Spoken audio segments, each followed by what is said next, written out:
Okay. अच्छा, आपका पहला टॉपिक देखें, ह्यूमन ऑर्गन सिस्टम्स के बारे में जो है। तो इसमें डाइजेस्टिव सिस्टम की बात हम पहले करते हैं।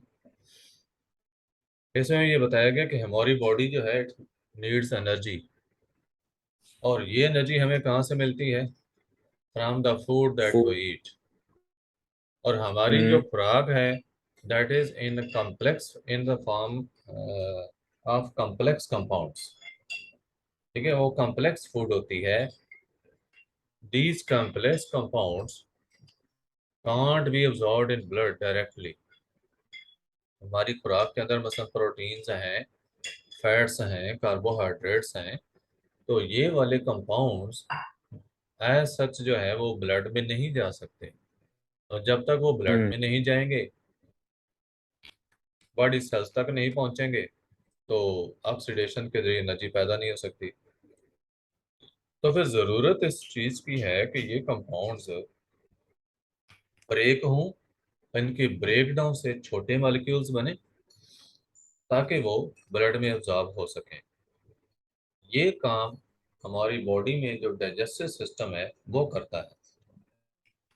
इन मॉलिक्यूल्स का, बड़े मॉलिक्यूल्स का या कॉम्प्लेक्स मॉलिक्यूल्स का सिंपल मॉलिक्यूल्स में चेंज होना, ये प्रोसेस डाइजेशन है। और जो सिस्टम इसमें इन्वॉल्व होता है वो डाइजेस्टिव सिस्टम है। कौन सा सिस्टम है? Digestive system. Digestive system.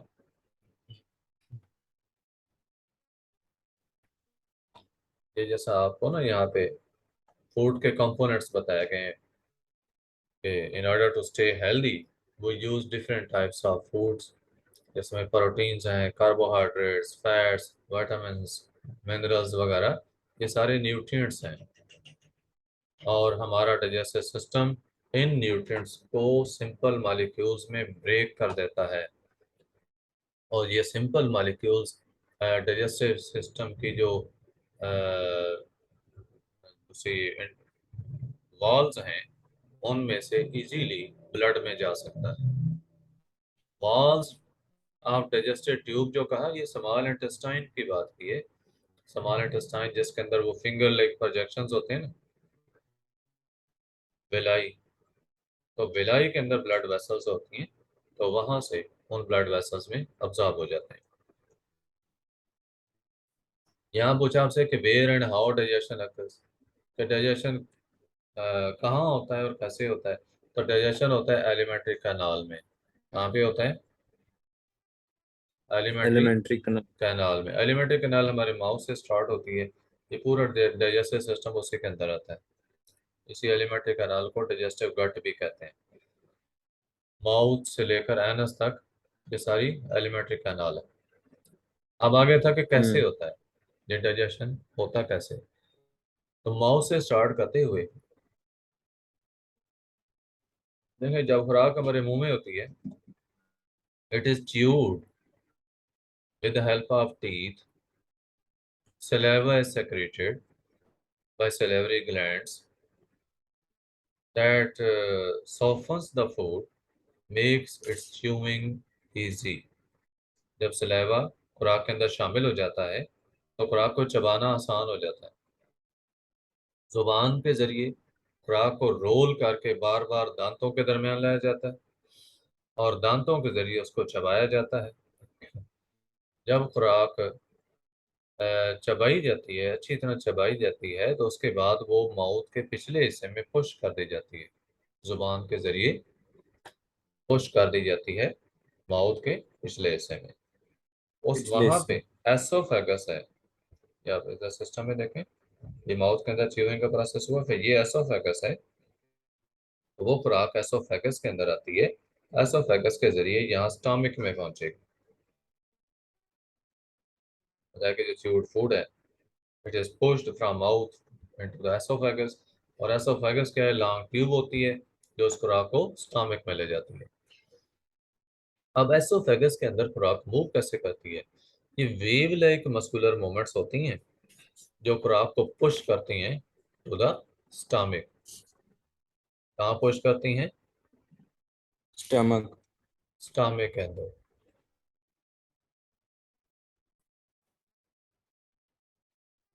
ये जो वेव लाइक मोमेंट्स होती है ना, जो खुराक को हम्म एसोफेगस के अंदर अंदर से जो वो मूव करके ले जाती हैं स्टमक की तरफ, ये पेरिस्टालसिस कहलाते हैं।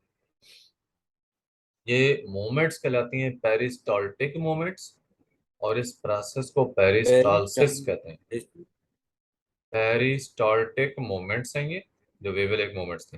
हम्म और ये जो प्रोसेस है, यानी खुराक का इस तरह से जो पुश होना है, मूव करना है डाइजेस्टिव हम्म गट में, ये कहलाता है पेरिस्टालसिस। पेरिस्टालसिस। हाँ जी, यहाँ पे क्वेश्चन पूछा गया, is it possible for food we eat to go into the stomach and intestine even when we are upside down? Yes। कहा कि जब हम खुराक खाते हैं, हम अगर उल्टे यानी हेड स्टैंड कर रहे हों, तो क्या फिर भी खुराक स्टमक में हम्म जा सकती है? तो जा सकती है, पेरिस्टाल्टिक मूवमेंट्स की वजह से। इस वजह से पेरिस्टालसिस पेरिस्टाल्टिक मूवमेंट। मूवमेंट्स की वजह से या पेरिस्टालसिस के प्रोसेस के जरिए खुराक फिर भी जा सकती है। हम्म आपको टीथ के बारे में यहाँ बताएगा कि जो मेन टूल्स हैं खुराक की ब्रेक डाउन करने के लिए हमारे माउथ में मौजूद होते हैं, हमें इनका ख्याल रखना चाहिए। We should make them strong. Drink plenty of milk, use tree twig, मिसवाक है, ट्री ट्विग, और hmm brush to clean our teeth, avoid too much sweets. ये आपको तीन चार चीजें जो बताई गई। दूध ज्यादा पिएं, क्योंकि दूध में कैल्शियम होती है, दांत मजबूत होंगे। मिसवाक करें, ठीक है, हम्म या ब्रश करें। तीसरी बात बताइए आपको कि स्वीट्स वगैरह ज्यादा यूज ना करें। स्वीट्स फॉर एग्जाम्पल कैंडीज होगी, दांतों को जो सबसे ज्यादा खराब करती है। कैंडीज का आप खाते हैं कैंडीज? बहुत ज्यादा।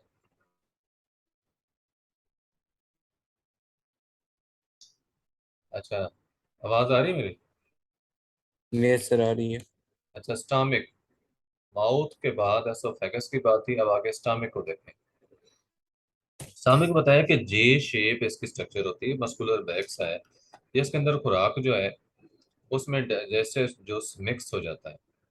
स्टमक के अंदर जब खुराक पहुंचती है, तो डाइजेस्टेड जूस उसमें मिक्स हो जाता है।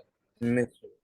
डाइजेस्टेड जूस जो है, it begins the digestion of proteins, meat है, एग, मिल्क, पल्सेस वगैरह, यानी दालें हैं, ये सारी चीज़ें जो है इनकी डाइजेशन स्टार्ट होती है।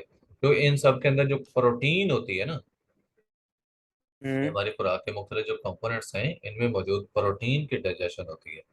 Food spends about 4 hours in the stomach. Stomach में कितना टाइम गुजारती है खुराक? 4 घंटे। 4 घंटे। Digested juice in the stomach जो है, इसमें एसिड भी होता है, और ये एसिड किल कर देता है जम्स को, which are present in our food. हमारे हम। खुराक में जो जम्स वगैरह होते हैं, ये उनको किल कर देता है। Hmm it also okay. Helps in the digestion of proteins. जो एसिड है, प्रोटीन्स की डाइजेशन में भी हेल्प करता है। समटाइम्स होता है कि पेरिस्टालसिस का प्रोसेस जो है वो रिवर्स भी हो जाता है, उल्ट भी हो जाता है, और वो फिर क्या करता है, स्टमक के अंदर जो खुराक होती है उसको ऊपर पुश करता है माउथ की तरफ। वोमिटिंग। हाँ, इसे ये जो रिवर्स प्रोसेस पेरिस्टालसिस का है, इसे एंटी पेरिस्टालसिस या इसको वोमिटिंग कहते हैं। किस ओके। वजह से होता है? जब खुराक सूटेबल नहीं होती है इंसान में, खुराक जो है वो, अगर कोई इसमें कोई ऐसा मटेरियल मौजूद है जो कि हम्म अनडिजायरेबल है, अनडिजायरेबल सा है, पॉइजनिंग होगी ये खुराक की जैसे, तो उस सूरत में ऐसी खुराक जो है वो वापस चली जाती है।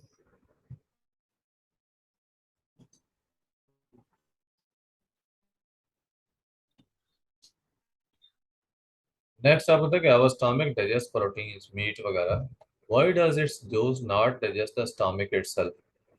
हाँ जी, ये वाला क्वेश्चन, का पता चल गया आपको कि स्टमक जो है वो प्रोटीन को तो डाइजेस्ट करता हम्म है, प्रोटीन गोश्त वगैरह के अंदर होती है, लेकिन ये स्टमक खुद क्यों नहीं डाइजेस्ट होता? उसकी वजह ये होती है कि स्टमक की हम्म। जो अंदरूनी लाइनिंग होती है ना, अंदरूनी लाइनिंग होती है म्यूसिन की, और यस। म्यूसिन जो है वो प्रोटेक्ट करता है स्टमक की दीवार को पेप्सन से।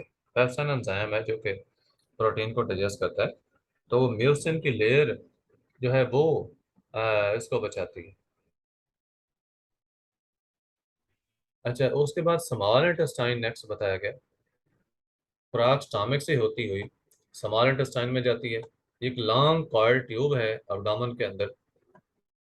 इसके अंदर कार्बोहाइड्रेट्स, फैट्स और प्रोटीन्स के डाइजेशन जो है वो कंप्लीट हो जाती है। और इसमें बताया कि 3 ऑर्गन्स जो help in digestion of food है। वो 3 ऑर्गन्स कौन से हैं? लिवर है, पैंक्रियाज है, और स्मॉल इंटेस्टाइन की दीवार है, वॉल।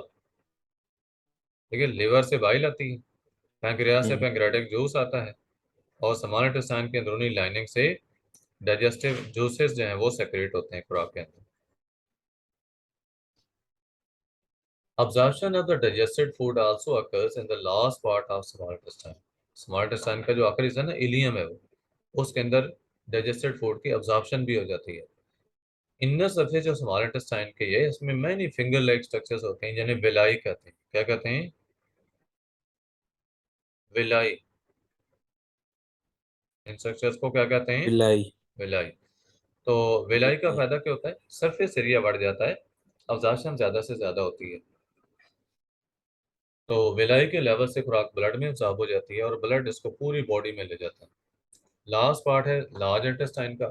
जो अनडाइजेस्टेड फूड है वो लार्ज इंटेस्टाइन में पुश कर दी जाती है। इसमें ज्यादातर जो है वो पानी होता है। मेन जॉब लार्ज इंटेस्टाइन का क्या है? To absorb extra water. ठीक है, जो एक्स्ट्रा पानी होता है उसको अब्जॉर्ब करना। Undigested food becomes solid and is called faeces. जो खुराक डाइजेस्ट नहीं होती वो सॉलिड बन जाती है, फुजलात की शक्ल अख्तियार करती है। फीसेस जो है they stored in the last part of the large intestine, जिसे रेक्टम कहते हैं। तो वो वेस्ट उसमें स्टोर हो जाते हैं, सॉलिड वेस्ट। उसके बाद वो बॉडी से आउटसाइड एनस के थ्रू खारिज कर दिए जाते हैं।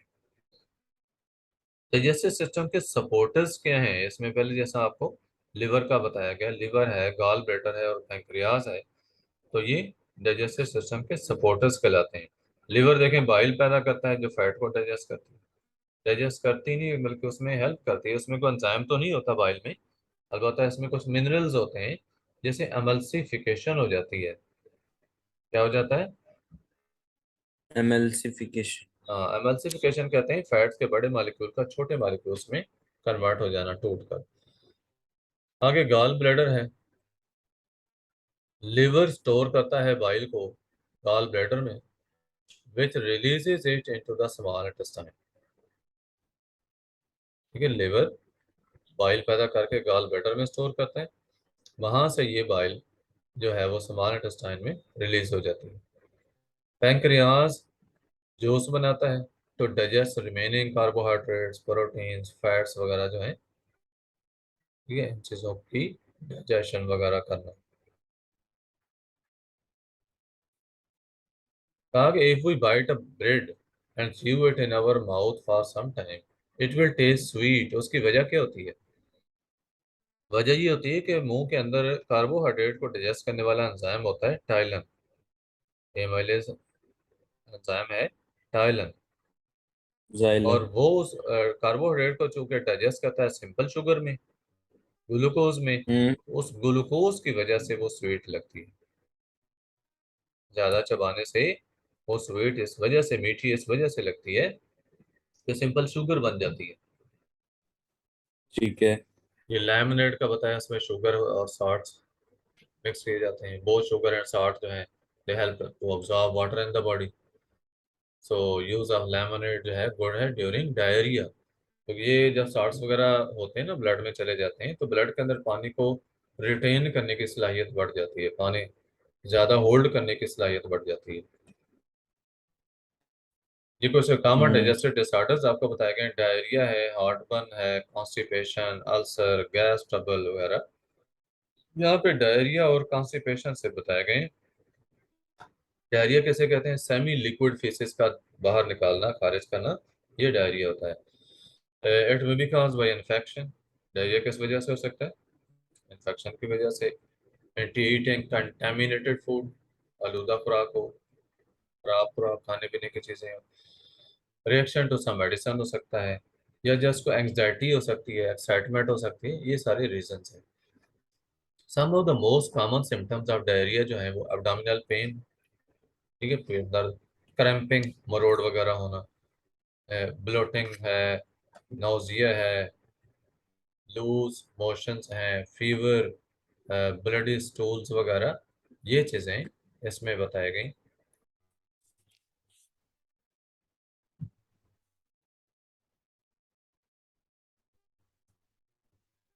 तो नैन आवाज आ रही? गैस सर आ रही है।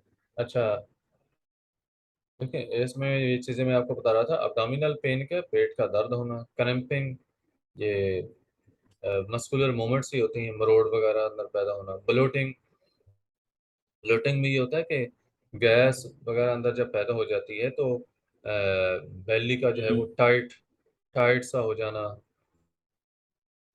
पेट का सख्त हो जाना गैस की वजह से, नोजिया, ये मतली को कहते हैं, लूज मोशंस हो गए, डायरिया टाइप, फीवर बुखार है, ब्लडी स्टूल्स, स्टूल्स में जो है सॉलिड वेस्ट के साथ ब्लड का शामिल होना। Diarrhoea can be fatal in case of severe dehydration. Dehydration जब ज्यादा हो, यानी पानी की कमी हो जाए, तो डायरिया नुकसानदेह हो सकता है। Therefore, drink plenty of liquids, otherwise dehydration may take place. ठीक है, लिक्विड ज्यादा से ज्यादा यूज करने चाहिए, वरना डिहाइड्रेशन हो सकती है। डिहाइड्रेशन। डॉक्टर्स प्रेस्क्राइब करते हैं एंटीबायोटिक्स को टू ट्रीट डायरिया। डायरिया की ट्रीटमेंट के लिए डॉक्टर्स क्या सजेस्ट करते हैं? एंटीबायोटिक्स, ताकि बैक्टीरियल इन्फेक्शंस जो हैं उनसे अवॉइड किया जा सके। तो हम डायरिया को इन तरीकों से कंट्रोल कर सकते हैं। नंबर वन बताया कि always wash your hands with soap after using toilet.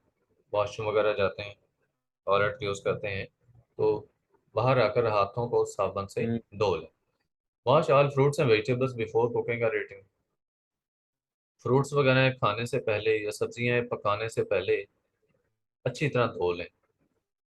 Don't eat uncooked meat and eggs. अंडे हो या गोश्त हो अ, जो सही तौर पे नहीं पका हुआ, तो वो ना खाएं। अगर आपको कॉन्स्टिपेशन के बारे में बताया गया कि पेनफुल और डिफिकल्ट पासिंग ऑफ फेसेस जो है, इसे कहते हैं constipation. During the period of constipation some persons may pass faeces 3 or less than 3 times a week। ठीक है, हफ्ते में during the period of constipation क्या होता है? 3 or less than 3 times a week। पूरे हफ्ते में 3 या 3 से भी कम दफा जो है वो फीसेस को खारिज करते हैं। It's a common digestive disorder Pakistan में। तो इसकी काजेस क्या है? Low fibre in food, lack of physical activity, यानी कोई एक्सरसाइज वगैरह ना करना, मूवमेंट्स कम होना, पानी कम यूज करना, delay in going to the washroom, washroom के जाने की कोई रूटीन न रखना, लेट करना। अब हम कॉन्स्टिपेशन से अवॉइड कैसे कर सकते हैं? Adopting a proper lifestyle. Proper lifestyle क्या है? कि ये नहीं कि लेटे रहें बैठे रहें, मूवमेंट्स होने चाहिए, एक्सरसाइज वगैरह, गेम्स वगैरह, ये चीज़ें होनी चाहिए। रेगुलर एक्सरसाइज करें। Eating lots of fibre food, हमारी खुराक में फाइबर ज़्यादा होना चाहिए। फ्रूट हैं, वेजिटेबल्स हैं, सीरियल्स हैं। Drinking plenty of water, at least बताया कि 8 केला। Glasses every day. केला। है जी। केला तो खाने से फाइबर आता है ना सर? फ्रूट्स हैं, फ्रूट दूसरे भी यूज कर सकते हैं, वेजिटेबल के अंदर फाइबर होता है। अच्छा, going to the washroom when we have the urge, जैसे ही डेफिकेशन महसूस हो तो जाना चाहिए वॉशरूम, वेट नहीं करना चाहिए, डिले नहीं करना चाहिए। फाइबर का बताया कि it keeps our digestive system healthy, और ये चीज़ें आपको फ्रूट्स के हवाले से शो किया, वेजिटेबल जो कि जिसमें फाइबर होता है। डाइटरी फाइबर का बताया ना, होल्ड्स वाटर इन इट, यानी डाइटरी फाइबर काम कैसे करता है? पानी होल्ड करता है अपने अंदर। And softens the faeces in large intestine, तो लार्ज इंटेस्टाइन में जब खुराक होती है तो वो सॉफ्ट हो जाती है, नरम रहती है पानी की वजह से, तो इस तरह से इजीली वो पास आउट हो सकती है। We can give our digestive system healthy by eating food with plenty of fibre. ज़्यादा फाइबर वाली खुराक खाकर हम अपना डाइजेस्टिव सिस्टम इसको हेल्दी रख सकते हैं। डाइटरी फाइबर जो है it is found in cereals, wheat है, कॉर्न, बार्ले, ओट वगैरह, ओट जो होते हैं, फ्रूट्स जैसे peas, guavas, grapes, oranges, apples वगैरह। तो वेजिटेबल जो है इनमें स्पेनिश है, मस्टर्ड है, ककम्बर खीरा, ककड़ी जो, ये डाइजेस्टिव सिस्टम कंप्लीट हुआ। उसके बाद है रेस्पिरेटरी सिस्टम। रेस्पिरेटरी सिस्टम क्या है? सांस लेने का सिस्टम। सांस लेने ऑक्सीजन का इनटेक और कार्बन डाइऑक्साइड का जो रिलीज है उसे ब्रीदिंग कहते हैं। ठीक है, उसे क्या कहते हैं? ब्रीदिंग। जबकि रेस्पिरेशन क्या है? जो खुराक सेल्स तक पहुंची होती है, ब्लड के जरिए ऑक्सीजन का वहां पहुंचना और इस ऑक्सीजन के जरिए उस खुराक की ब्रेक डाउन का होना और एनर्जी प्रोड्यूस होना, ये रेस्पिरेशन है। कार्बन डाइऑक्साइड प्रोड्यूस होती है इस प्रोसेस से। और पार्ट्स ऑफ द बॉडी जो कि ब्रीदिंग में हिस्सा लेते हैं वो क्या कहलाते हैं? रेस्पिरेटरी सिस्टम बनाते हैं। अब रेस्पिरेटरी सिस्टम का बताया कि इसमें नोज है, थ्रोट है, विंड पाइप है, ब्रीदिंग मसल्स हैं, लंग्स हैं, ये ऑर्गन्स आते हैं। अब नोज और थ्रोट का बताया, देखें कि नोज के जरिए हवा एंटर होती है, ये माउथ के जरिए। हमारे नोज के अंदर हेयर होते हैं और म्यूकस हम्म। होता है जो कि क्लीन करते हैं, साफ करते हैं हवा को, उसको मॉइस्ट करते हैं अगर ड्राई होती है, जब वार्म भी करते हैं, जब सर्दियों में ठंडी होती है उसको गर्म करते हैं। हेयर और म्यूकस का ये काम है। और म्यूकस जो है स्टिकी लिक्विड होता है, डस्ट पार्टिकल्स, जर्म्स वगैरह जो है वो उसमें स्टिक हो जाते हैं। एयर जब थ्रोट में एंटर होती है, लेरिंक्स में जाती है, हमारे वोकल कॉर्ड्स मौजूद होते हैं लेरिंक्स में, तो उनके ऊपर से जब हवा गुजरती है ना तो साउंड प्रोड्यूस होती है। थ्रोट को ओके। बताया कि our throat contains two pipes. दो पाइप कौन से हैं? एक खुराक का होता है, दूसरा ब्रीथिंग के लिए यूज होता हम्म। है। इसमें एपिग्लॉटिस होता है, ये वाला जो आप देख रहे हैं यहाँ पे स्ट्रक्चर, ये एपिग्लॉटिस, ये वाली स्ट्रक्चर, ये एपिग्लॉटिस है। तो जब हम खुराक हम्म। निकल रहे होते हैं ना तो एपिग्लॉटिस ग्लॉटिस को बंद कर देता है। When we eat or drink something, epiglottis covers the windpipe. उसके बाद है trachea. Air passes from the larynx into the trachea or windpipe। ठीक है, हवा जो है लेरिंग से ट्रैकिया में जाती है। तो आवर विंडपाइप जो है ये C shaped rings of cartilage है उनका बना होता है। और ये रिंग्स जो हैं इस पाइप को ओपन रखते हैं, विंड पाइप को ओपन रखते हैं। इसके अलावा म्यूकस और टाइनी हेयर होते हैं ट्रैकिया में, ये भी हवा को फिल्टर कर देते हैं। ये ट्रैकिया की स्ट्रक्चर आपको ओके। मिलेगी। ये देखें कि जैसे हवा एंटर हुई ना तो ये ट्रैकिया के जरिए हम्म। नीचे जा रही है। ये ट्रैकिया नीचे शो करें ना, हम्म। यहाँ लेंस को शो किया, उसके नीचे ये ट्रैकिया को किया, ये आगे ब्रोंकाई है जो कि सर आगे जाकर ब्रोंक्यूल्स में चेंज हो जाती हैं। ब्रोंक्यूल्स हैं वो एल्वेओलाई में एंटर होती हैं। तो ये इसकी स्ट्रक्चर थी।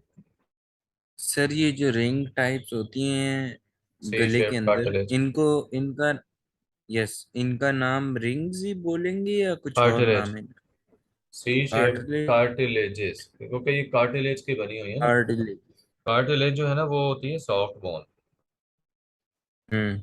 जैसे हमारी नाक की हड्डी है, कान की हड्डी है, ये कार्टिलेज है। तो ये सी शेप रिंग जो है ये भी कार्टिलेज के बने होते हैं। आगे ब्रोंकाई, ये वाली नालियां जो ट्रैकिया से बनी है, ब्रोंकाई और लंग्स का जो आगे बताया जा रहा है ना आपको, कि ट्रैकिया डिवाइड होकर हम्म। ब्रोंकाई बनाता है। ये ब्रोंकाई हवा को लंग्स में पहुंचाती है। आगे जाकर हर ब्रोंकस डिवाइड होती है छोटी ट्यूब्स में जिन्हें ब्रोंक्यूल्स कहते हैं। और हर ब्रोंक्यूल जो है आगे एयर सैक्स में एंटर होती है जिन्हें हम एल्वेओलाई कहते हैं। हम्म। एल्वेओलाई के बाहर ब्लड की कैपिलरीज होती हैं। जब हम सांस लेते हैं तो एयर एंटर होती है लंग्स में और एल्वेओलाई के अंदर पहुंचती है। Oxygen of air passes through the walls of the alveoli into the capillaries, alveoli की दीवारों से होती हुई ये खुराक कैपिलरीज में चली जाती है। रेड ब्लड सेल्स कैरी करते हैं इस ऑक्सीजन को to every cell of our body, हमारी बॉडी के हर सेल तक।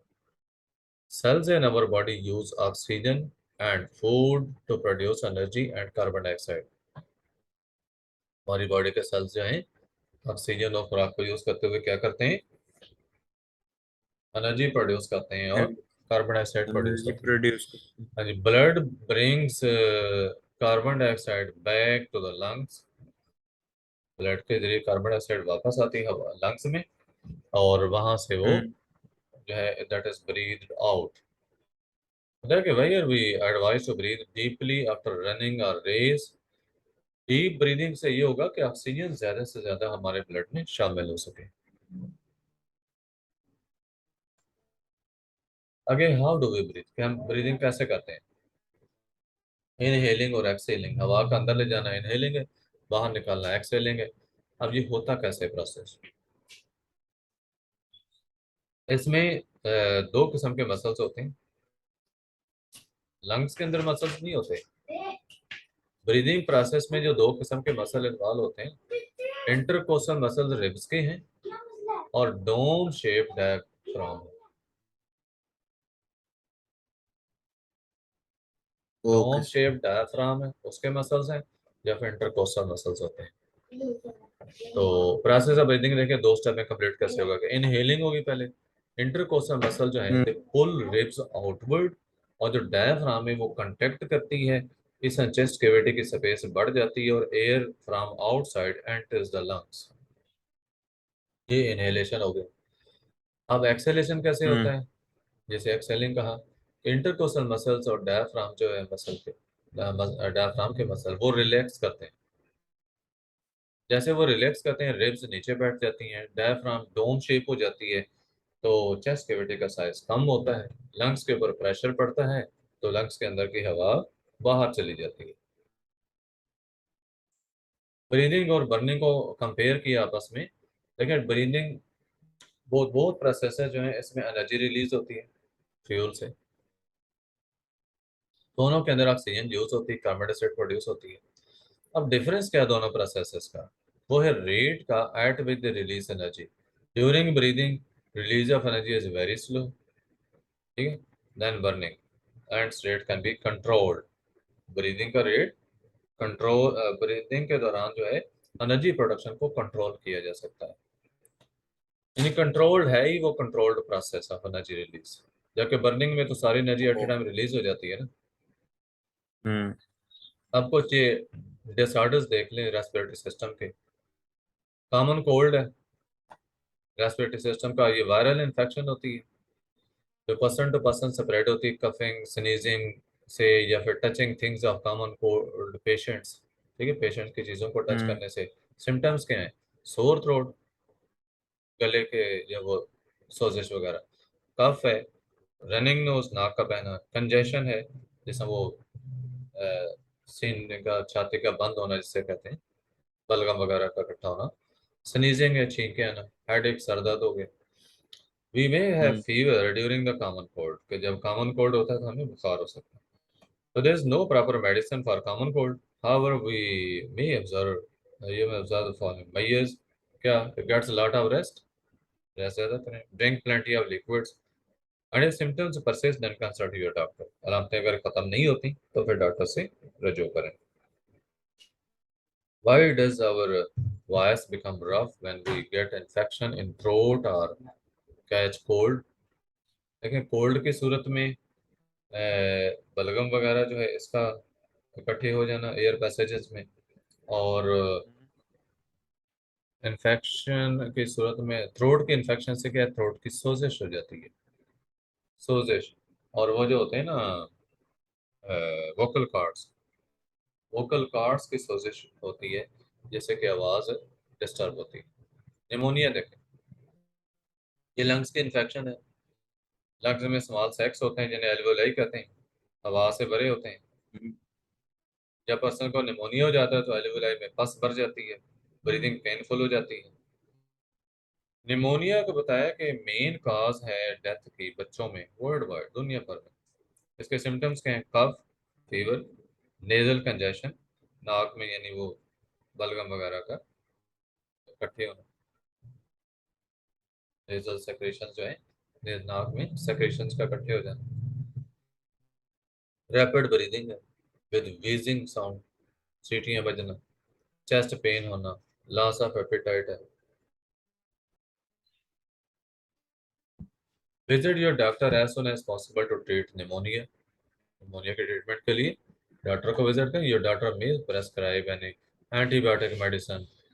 Vaccines can also be used to prevent pneumonia. ठीक है, वैक्सीन्स भी इस्तेमाल हो सकती हैं। Wash your hands frequently to avoid germs, जरासीम वगैरह, ताकि खाने पीने की चीज़ों के जरिए बॉडी में ना जाए। और हैंड कर्चिफ यूज़ करें कफिंग और स्नीजिंग के दौरान। ये बता रहे हैं आपको कि फ्रूट एंड वेजिटेबल जो है उनमें विटामिन होते हैं। विटामिन हमारे लंग्स को हेल्दी रखते हैं। एक्सरसाइज लाइक एक्सरसाइज जो लाइक रनिंग है, वॉकिंग है, स्विमिंग, जंपिंग, साइकिलिंग वगैरह, ये लंग्स के लिए अच्छी हैं। स्मोकिंग से अवॉइड करें। स्मोकिंग जो है ये लंग कैंसर का सबब बनती है। लीफी ग्रीन वेजिटेबल्स जो हैं इनमें ऐसे केमिकल्स होते हैं that are good for our lungs, vitamin वगैरह जो हैं इनमें होते हैं। ये आपका चैप्टर हम्म। कंप्लीट हुआ पहला। ओके। इसका मैं आपको ना नोट्स भी भेज दूंगा। ओके।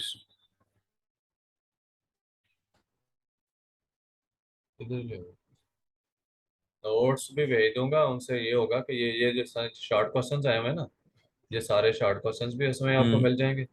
और इवन के लॉन्ग क्वेश्चंस के भी आंसर हैं। लॉन्ग तो आप बुक में भी देख चुके हैं और ऑब्जेक्टिव भी होगी। तो एक चैप्टर आपका कंप्लीट हो गया ये ऐसा से।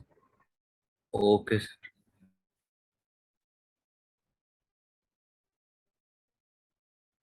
नोट्स में आपके साथ अभी शेयर कर लेता हूँ।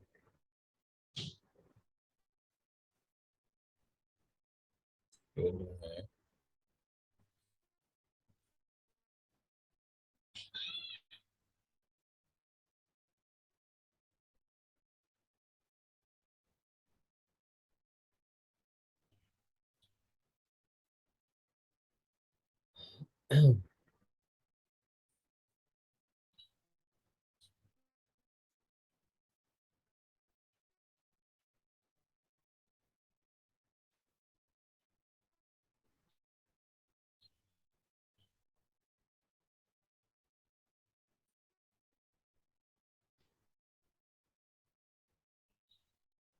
ये देखें 2 मिनट अभी पड़े हैं मीटिंग एंड होने में। तो ये मैं चीज़ें आपके साथ शेयर, ये देखें, ये चैप्टर 1 ह्यूमन ऑर्गन सिस्टम जो है, इसके ये सारे ऑब्जेक्टिव सॉल्व है। ये आंसर दिए हुए आगे। इस नीचे जो एमसीक्यूज दिए हुए थे ओ। उनके भी देखे, ये आंसर्स उसके भी मौजूद हैं। आगे जो शॉर्ट क्वेश्चंस हैं, हम्म। ये उनके शॉर्ट क्वेश्चंस के सारे आंसर हैं। ये उसके बाद एक्सरसाइज जितनी है ना वो सॉरी सोल्ड है।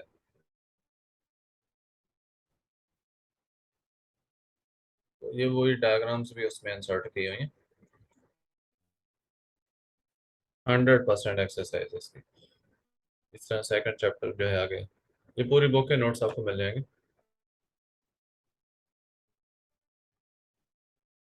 हाँ जी ठीक है। ठीक है सर।